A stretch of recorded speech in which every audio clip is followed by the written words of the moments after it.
E nós começamos mais uma edição do Liberdade de Opinião, indo direto para o Rio de Janeiro. Vamos conversar com um dos homens mais viajados do mundo. Já esteve na Espanha quantas vezes, Sidney Rezende? Eu acho que umas 3 vezes. A minha filha morou em Madrid, fiquei encantado. Realmente é um país, você narrou muito bem, extraordinário. Bom dia, viu, Colombo? Bom dia, senhoras e senhores. Obrigado. Outro nível, né? Veio até com lenço vermelho, hoje em homenagem à bandeira espanhola. Já sabia que esse seria tema aqui do nosso encontro desta segunda-feira. Sidney Rezende, estamos inaugurando mais uma semana importante, hein? Acho que você teve a oportunidade de acompanhar a entrevista que fizemos agora há pouquinho com o senador Omar Aziz, não é? Presidente da CPI da pandemia. Amanhã, os senadores voltam a ouvir o ministro da Saúde, Marcelo Queiroga, que recentemente prestou depoimento, né? Ele falou no dia 6 de maio, amanhã é dia 8 de junho, então, um mês depois, Queiroga está de volta à CPI. Já era hora, Sidney?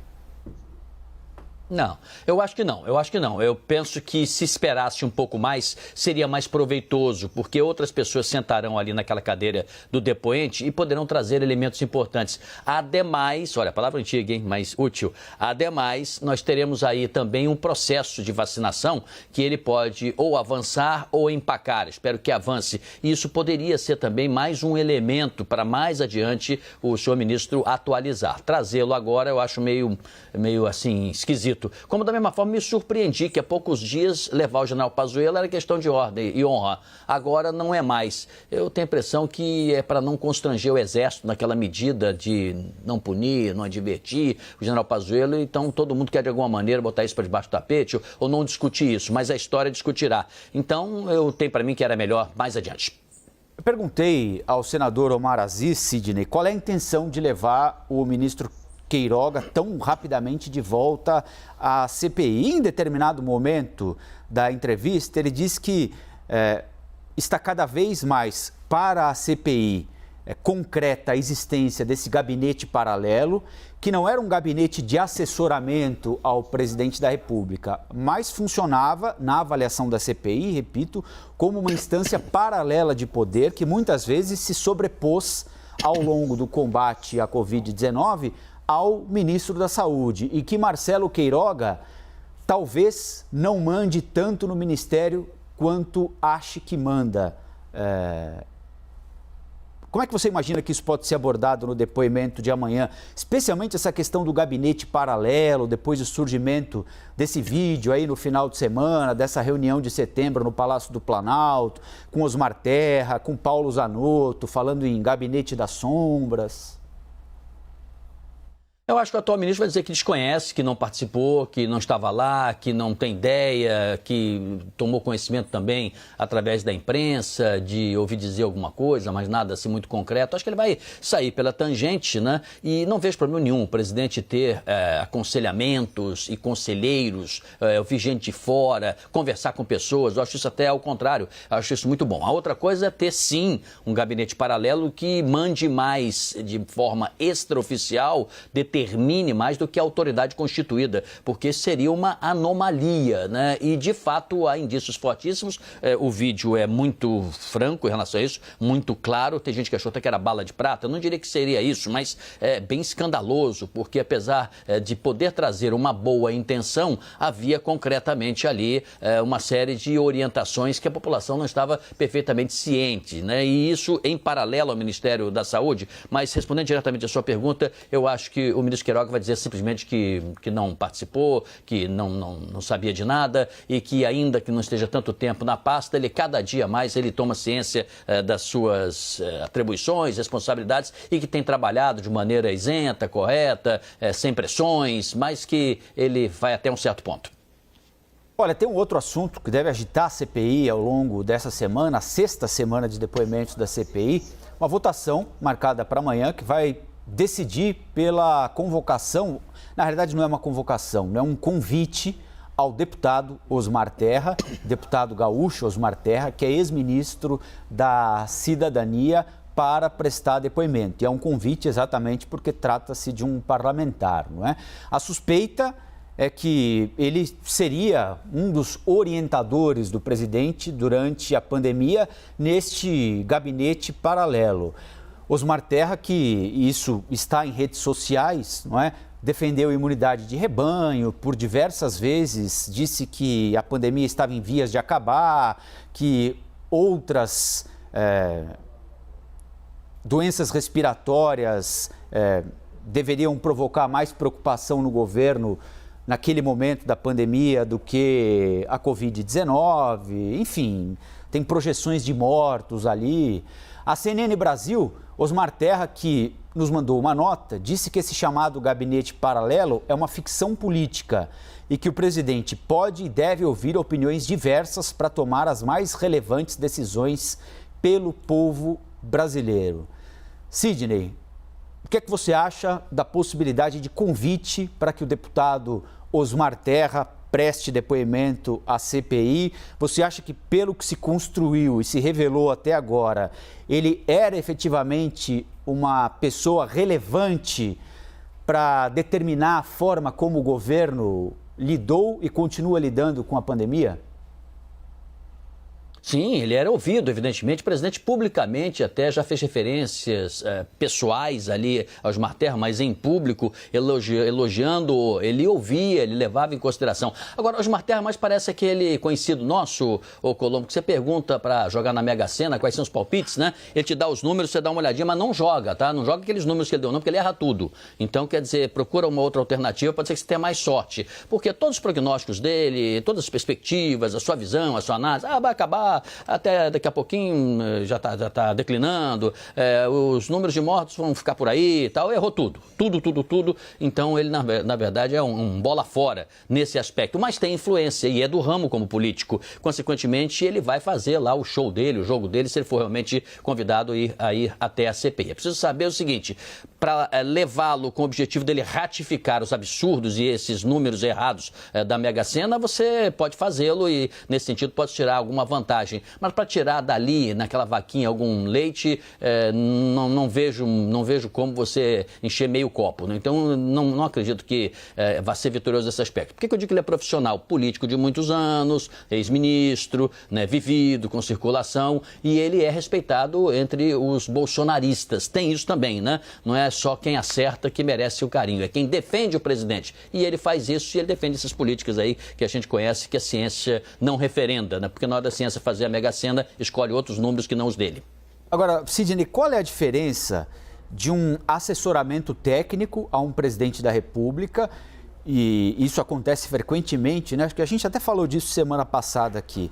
Um governador, um prefeito que passa por um momento delicado pode ouvir a universidade, pode chamar ex-prefeitos, ex-governadores, ex-presidentes da República para conversar, pode chamar políticos com os quais ele não necessariamente tem uma convivência diária para ouvir sobre determinado problema e tomar uma decisão mais adequada, né? A partir de que momento esse aconselhamento, que é frequente, é natural, passa a ser um problema e pode ser considerado um gabinete paralelo, um poder paralelo em relação, por exemplo, ao ministro ou em nível estadual e municipal ao secretário da área? Quando é que ocorre essa transgressão de fronteira, Sidney? Neste aspecto que você citou do poder paralelo. É quando você tem um grupo que ultrapassa as boas ideias, os aconselhamentos, as boas intenções, a discutir temas de maneira aberta, tudo isso é muito bom. Mas quando você, em algum momento, passa a verificar que este grupo tem mais poder que o ministro constituído, ao ponto do presidente determinar, induzir, conduzir, sugerir que se faça aquilo que o grupo em paralelo, né, que estaria só para dar ideias ao presidente, para arejar a cabeça do presidente na hora da tomada de decisão, ele interfere no poder político objetivo. O ex-ministro Pazuello viveu isso, né? Assina um documento na véspera, diz que vai assinar, no dia seguinte já retira, porque o presidente determinou. Nós nem sabemos se algumas dessas decisões tomadas, tanto na área da saúde como em outras áreas, elas também não foram induzidas para o além deste aconselhamento que falava aqui, que é esse grupo ultrapassar este limite e se transformar num poder paralelo. Rogério Caboclo, presidente da Confederação Brasileira de Futebol, foi afastado do cargo ontem por um mês, 30 dias. A decisão foi tomada pela Comissão de Ética da CBF. Ele é acusado de assédio sexual contra uma funcionária da Confederação Brasileira de Futebol. Por que este assunto é tema aqui do Liberdade de Opinião? Porque nos últimos dias futebol e política acabaram se misturando, não é, Sidney? Não sei se de maneira justa ou injusta, mas o fato é que o noticiário acabou se vinculando a partir do momento em que o governo federal aceitou trazer para o Brasil a Copa América, que seria realizada, num primeiro momento, dividida entre Colômbia e Argentina, depois só entre a Argentina. A Argentina desistiu por causa da pandemia e a CBF teria feito um pedido, a Conmebol, via CBF, ao governo brasileiro, e o governo brasileiro aceitou sediar a Copa América por aqui. Aí se estabeleceu um debate político quase que inacreditável, né? Quem é a favor da Copa América é a favor do Bolsonaro. Quem entende que a Copa América não pode acontecer aqui por causa da pandemia é comunista. Enfim, é daqueles debates que a gente não entende nem como começa e nem sabe se vai terminar algum dia. Mas o fato é que o presidente da CBF está afastado do cargo a essa altura aqui do campeonato. De que forma você vê esse momento que a CBF atravessa? É o quarto presidente da entidade afastado em menos de 10 anos, né? Eu estava lembrando isso mais cedo, Ricardo Teixeira, José Maria Marim, que foi parar na cadeia, inclusive, Marco Polo Deonero e agora Rogério Caboclo, por uma questão diferente, não acusado de desviar dinheiro, mas também por uma questão altamente relevante, que é assédio sexual e moral contra uma funcionária. Isso pode atrapalhar a realização da Copa América aqui no Brasil, a interlocução da CPF com o governo, Sidney? Vamos lá, tem muitas pontas aí para a gente conversar. Primeiro, a Argentina foi contra sediar, né? Não queria que fosse lá em território argentino, mas mandou a seleção para cá. Vai mandar a seleção para cá? Mandou não, mas vai mandar a seleção para cá, então ele só não quer sediar lá, né? Mas jogar sua seleção fora do seu território, ela é a favor. Segundo ponto é quando alguém perde a governabilidade, capacidade de administrar mais pela via política interna, quando alguém é rejeitado pelo próprio corpo, torna-se quase inviável o prosseguimento. É o que o senhor Caboclo está vivendo. Por acaso, para virar nitroglicerina pura, tem essa acusação seríssima, não é? Que fará com que, em sigilo, a CBF, a sua comissão de ética, agora por 30 dias investigue, podendo prosseguir o prazo de 30 dias. Eu acho pouquíssimo provável que o presidente permaneça, que se diga em 30 dias que ele não teve culpa de nada, que não foi bem assim, que a versão dele, depois de ser ouvida, foi aceita. Eu acho pouco provável. Embora nesse país, né, a gente encontra de tudo. A gente crava alguma coisa que parece ser justa, equilibrada, e depois a realidade mostra em sentido oposto. Mas por que eu acho que não? Desses nomes que você citou, alguns deles continuam influindo no futuro da CBF. Agora, inclusive, você citou o Ricardo Teixeira. Ricardo Teixeira está sendo consultado, né? Marco Polo sendo consultado. O que fazer, né? Porque esse afastamento, ele cria a condição de você ter alguém que substitua, como se fosse um mandato tampão ali, um reserva, né? Alguém que fica no aguardo da definição. Mas eu acho que daqui a 30 dias não haverá a mínima condição. A gravação é dilacerante, a primeira que vazou, né? Da secretária, foi ela que vazou, na verdade, numa conversa com o seu chefe, e ele, meu Deus, fala coisas assim que realmente, pelo menos na primeira gravação, profundamente inadequadas, escandalosas, criminosas mesmo. Então não vejo condições de governabilidade, de administração dele ao retorno daqui a 30 dias. E a CBF vai ter que decidir o que fazer. Esse é o primeiro ponto que circunscreve essa crise da CBF. E a permanência ou não do Tite, os rumos da seleção, dependem muito do que essa cúpula, vamos dizer assim, vai conduzir agora sem Caboclo. Tem uma outra coisa também muito desagradável, é chato falar isso, mas ela foi vazada publicamente.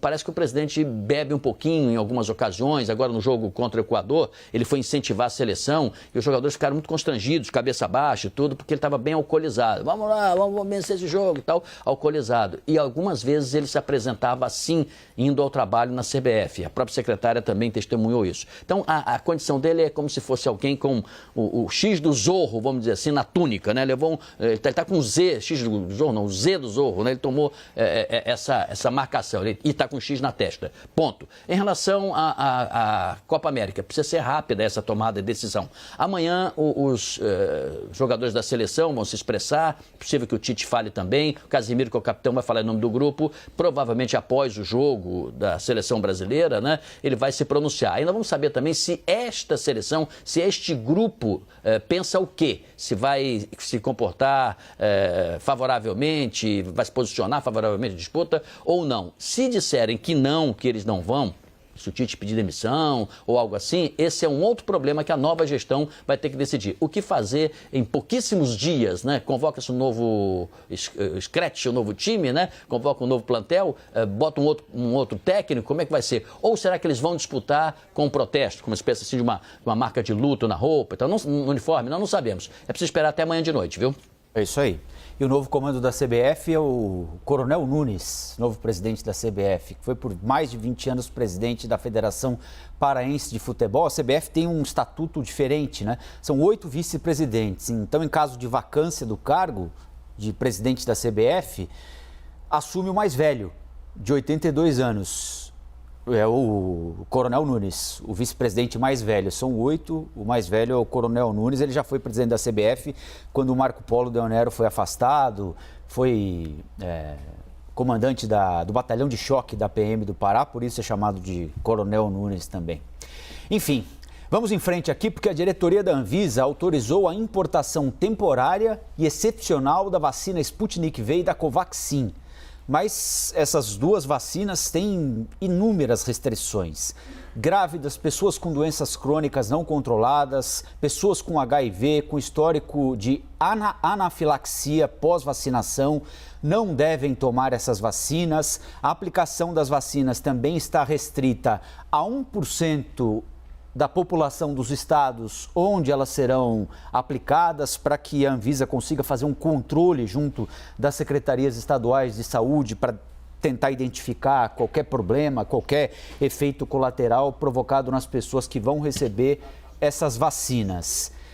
E aí, Sidney, foi boa no final das contas a decisão tomada pela Anvisa de liberar essas vacinas, mas ao mesmo tempo com tantas restrições que podem, inclusive, provocar alguma rejeição das pessoas que vão tomar essa vacina, né? Porque são tantos riscos colocados pela Anvisa. No final das contas, que avaliação você faz da decisão? Bom, para mim o ideal era a presidência da Anvisa, a direção da empresa fazer uma entrevista coletiva, com calma, com tranquilidade, responder aos jornalistas, fazer a sua apresentação de defesa em relação a essa matéria, porque eu não entendi. Quantas vezes elogiei aqui a presença do presidente da Anvisa, o vice-almirante Barra, que esteve na CPI, acho que foi um dos melhores depoimentos ali, com equilíbrio e tudo mais. Quantas vezes falei da importância da Anvisa fazer um estudo a fundo, e ela tem feito, que ela seja séria, técnica, né? Eu elogiei aqui inúmeras vezes, mas dessa aí não dá para entender, porque eles não deram autorização emergencial, eles permitiram que os estados que haviam feito a solicitação de importação da vacina Sputnik V pudessem utilizar essa vacina para imunizar, enfim, sua população, né? Então, eles agora liberaram apenas para aqueles pedidos. Então, Sergipe vai receber 46 mil doses. É muito pouco, né? O Maranhão, 141 mil, Bahia, 300 mil, Bahia é um estado enorme, né? Ceará, 183 mil, Pernambuco, 192 mil e Piauí, 66 mil doses. É uma quantidade muito pequena e tem todas essas restrições que você resumiu. São mais de 10 aqui, condições impróprias, né, para tomada de vacina. Lembrando que, claro, o cidadão pode chegar lá também e não querer vacinar. Para essa tomada de decisão, a Anvisa incluiu a Covaxin também, dizendo que também vai se utilizar desse aspecto nem emergencial, dessa medida de exceção, vamos dizer assim, para o uso limitado. O que a Anvisa disse é que eles defenderam esse uso, dada a urgência da necessidade de vacina, a situação terrível que temos aí, o número de mortos é muito grande, até agora 473.404 pessoas já morreram no Brasil, o número de casos ainda em acompanhamento, 1.131.372, é preciso parar isso. Então, eles fizeram essa autorização. Mas, gente, se não é uma liberação emergencial, se não é uma liberação que a Anvisa assine embaixo completamente, testemunhando as condições próprias dessas vacinas, embora algumas delas, é o caso da Sputnik, já esteja sendo usada em várias partes do mundo. Então é possível que o risco seja menor. Saiu uma publicação na Lancet, que é uma revista muito respeitada também, da Sputnik, dando garantias que ela tem condições e propriedade de imunizar as pessoas. Mas eu não entendi como é que é possível isso. Se pode, então, 46 mil pessoas tomarem vacinas, ou que seja, 23 mil, já que seriam em 2 doses, né? Se 23 mil pessoas podem ser vacinadas, por que não pode, então, 100 mil, 200 mil, 300 mil, aumentar a importação das doses? Eu acho que ficou meio parado no meio do caminho. Repito, pela terceira vez, eu não entendi, eu acho que a Anvisa devia vir explicar melhor essa história. Eu já tomei a primeira dose de uma vacina, AstraZeneca, estou aguardando a segunda dose em julho. Mas se eu tivesse que vacinar da Sputnik V, eu ficaria me perguntando, né? Poxa, que confusão é essa? Não me parece que esteja claro. Sidney Rezende, no Liberdade de Opinião. Sidney, ótimo dia de trabalho para você, boa semana e amanhã nós voltamos a conversar, 8h20 da manhã, um pouquinho antes do depoimento, o retorno de Marcelo Queiroga à CPI da pandemia. E de próprio punho pretendo escrever alguma coisa para a chefia da CNN em favor de você ter folga de 3, 4, 5 dias, uma semana. Você volta alegre, você volta animado, você volta disposto, entendeu? Acho que isso é bem bacana. Se ela puder sempre a cada mês lhe dar aí, sei lá, 10 dias de folga, ou quando você quiser também, é bacana, porque você volta realmente com esse espírito e irradia a gente, viu? Eu estou um pouquinho mais cansado aqui, mas vai chegar a hora também ter o meu descanso. Parabéns, viu, Colombo, pelo seu prestígio e a sua consideração. De próprio punho, vou escrever, hein? Eu agradeço. O problema é se eles perceberem que eu não faço falta, né? Vai ficando muito tempo fora, de repente alguém já se esquece de você e fala, melhor deixar outro. Isso já foi percebido, mas somente numa minoria um pouco mais atenta da direção, viu? Tá bom, vamos deixar quieto então. Eu vou cancelar minhas férias agora. Tchau, Sidney. Então eu também não vou mandar de próprio punho, não. Um abraço, Colombo. Tchau.